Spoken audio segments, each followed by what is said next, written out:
Tous les transferts d'argent que nous envoyons ne servent que de pansement pour retenir une veine pleine de sang qui finira un jour par lâcher.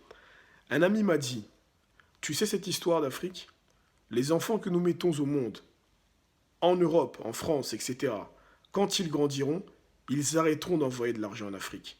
Et ce jour-là où ils arrêteront d'envoyer de l'argent en Afrique, alors qu'est-ce qu'il se passera? Ce sera la fin. Ce sera la fin de l'Afrique.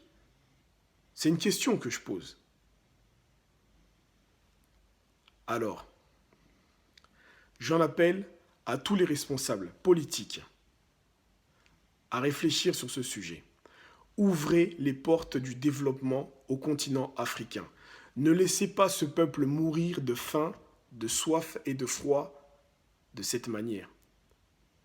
Maintenant, j'en appelle à toutes les générations vivant en Europe, en Afrique, etc.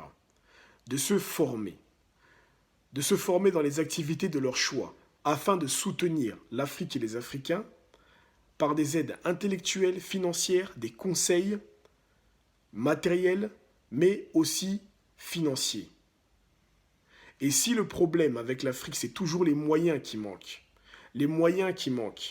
parce qu'il y a des détournements de fonds, alors maintenant, aujourd'hui, chaque responsable politique devra prendre en mesure qu'il est important d'investir sur le plan alimentaire, celui de la santé et celui de la formation, car il ne sera pas acceptable de laisser les générations à venir mourir de la même manière que celles qui sont mortes dans les anciens temps. Ce ne sera plus acceptable dans un monde qui évolue chaque jour.